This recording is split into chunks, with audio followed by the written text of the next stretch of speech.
Feel like my hair is very 2005 right now. The slick back Britney Spears, like the little bangs. Is this how the Gen Z are doing it? I don't want to look Gen Z. I'm not Gen Z. Welcome back to For the Plot. We're reading Reddit stories today. This one is coming at us from r/am I the asshole. And it goes like this. Am I the asshole for. Let's start over. My lips are sticky. Am I the asshole for refusing to put my girlfriend on a future mortgage unless she gets a job? Probably not. Let's read it. I'm a 31 male and I've been with my girlfriend, 32 female, for 7 years. In that time, she has never had a job.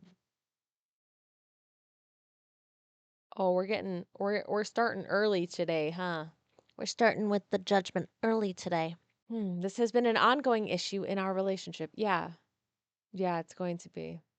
She's not going to get one now. I mean, she spends most of her time gaming and sleeping late and contributes very little around the house. Why are you with her? See, I don't always think men are the assholes. She sounds like she sucks.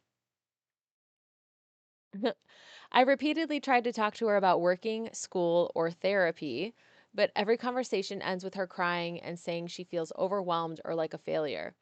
Eventually, I back off because I don't want to upset her. A few years ago, I told her she needed to either get a job or go to school. She chose school but dropped out after about a year and a half because it was too stressful. Since then, nothing has changed. I'm currently saving aggressively to buy a house. I'm selling things on eBay and cutting expenses so I can afford it on my own. Good for you. My girlfriend has told me she wants to be on the mortgage because it would make her feel safe and secure. I told her we could look into it, but I'm not comfortable putting her on a mortgage when she has no income, no savings, and no plan to change that. In my mind, if nothing changes by the time I'm ready to buy, I plan to buy the house myself and ask her to move back in with her mom so I can start fresh. Sir, that's called a breakup. That's a breakup. Just do that. I haven't said that part to her yet. Okay. Well, I figured you hadn't if you two were still living together. Recently, during an argument, I told her that part of the reason she feels stuck is because she doesn't do anything to change her situation. She was extremely upset, and now I feel like I might have crossed a line. So, am I the asshole for refusing to put her on a future mortgage unless she gets a job or shows real effort towards being independent? I feel like you guys already know what I'm gonna say to this, but maybe we should read some comments just to make sure I'm not alone. First comment, 4.1 thousand upvotes. Not the asshole. I would be hesitant to add her to the mortgage even if she gets a job now, given that she hasn't worked in 7 years. There is no way I would believe that she would continue working after the ink on the paperwork dried. Sounds like you have very different life goals and are not compatible. I feel like I couldn't have said that better myself. That's like exactly. It's exactly right. Why aren't you starting fresh now? Why wait? NTA, this is not a stuck 21-year-old. This is a grown ass woman who takes no responsibility for her life and apparently brings nothing to the table. It's absolutely her prerogative to live her life on her terms, but it's also yours. Do not put her on the mortgage. She's currently not going to help pay for it or the deed. Follow through with your plans. Comment right below. Women can be hobosexuals too. If you guys don't know what a hobosexual is, it's a man who lives typically a man who lives rent free like with a woman. He's a hobosexual. So he gives her, he cleans the apartment and he lives in the house, but he doesn't have a job. He doesn't contribute financially to anything and just kind of takes advantage of the situation. That's kind of where that came from. Next comment down and the OP response to this. NTA, holy smokes, you sound like a guy who deserves an actual partner, not an anchor. Time to move on and live your best life because it will not be with her. She sounds like a bottomless cup of need and emotional manipulation. Know your worth and kindly say goodbye. And OP responds with, I definitely will sound like a D bag, but with all the crying all of the time, I am so desensitized to it. I'm gonna start that over. OP responds with, I definitely will sound like a D bag, but with all the crying all the time, I'm so desensitized to it, I just roll my eyes when I hear it starting. Well, yeah, you understand that it's a manipulation tactic. You're starting to figure out and get really annoyed by the fact that she's crying because she knows you'll drop whatever argument you're trying to have with her or anything that you say to her.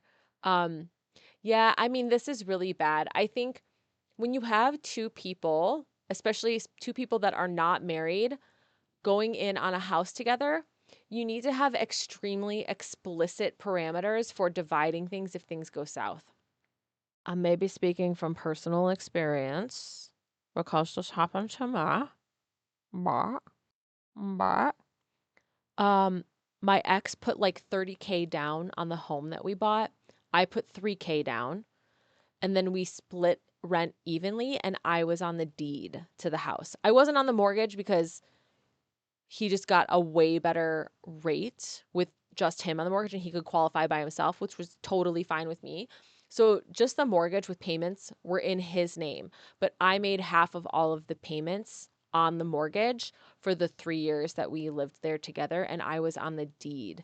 Again, I think that is a good idea if you two want to split the mortgage of a place so that it doesn't feel like either one of you is throwing money away and you have both contributed to it. Also, I paid for all of the furnishings in the house. I decorated everything in that house. So I do feel like it was decently even. But I mean, he brought 30 grand to the table. So I can't take that. I'm not allowed that. Right. So when I moved out, he paid out my 3 years of mortgage payments, which I felt like was really fair. Because if he had sold the house, he would have made hundreds plural of thousands of dollars. So he basically just paid back my rent that I paid for 3 years, which was what worked for us. It worked really, really well. Um, can't be angry at that. And it is what it is. So I was fine with that. Um, for this situation, I think if somebody doesn't have a job and they're not contributing financially at all to anything, you absolutely should not put them on the deed, or she can't be put on the mortgage because she wouldn't even qualify for the mortgage. So you can't even put her on the mortgage. It's going to be you alone. So why would you pay for everything and then put her on the deed? That's weird. And you're not married. All of this changes if you're married as well. All of this changes if you're married and you have agreed that she's like a stay at home mom. If she's a stay at home mom, not making any money, then you bet your ass you should be putting her on the deed if you guys are married. And again, this is the arrangement that you've come to because that offers a level of protection. She doesn't need a level of protection and security. You're not married and you haven't agreed to this. It's become very clear to me that you are like finally realizing that nothing about this is benefiting you in any way. And I think a partnership is about growing together and becoming better people together. And it should be a benefit for both parties involved. If it starts becoming lopsided and unequal, you just kind of have to call it quits and say goodbye. I think that's all I have to say about this. There's nothing else to say. Don't do it. Um, but for real, I think every situation is different, and there's definitely situations that this could work. This isn't one of them, though. So I guess time for you to part ways. Sounds like you know what to do. I would love an update. If anybody sees an update from this, tag me in it or send it to me. I'd love to see it. I'd love to know what he ended up doing. But it sounds like you're headed for a breakup, which that's okay. Like sometimes things don't work out. You're not married yet, you're dating, and that's what happens. So yeah, okay. That's all I have to say about that. Hope you enjoyed that story. Make sure you like and subscribe down below. Where's my sub button? My sub button's gonna go like right here. Right here. Subscribe. Subscribe down below. Leave a comment. Give me some feedback. I love to hear your thoughts. What do you think? What do you think he should do? Don't be stupid. Okay. Goodbye. I love you. Bye.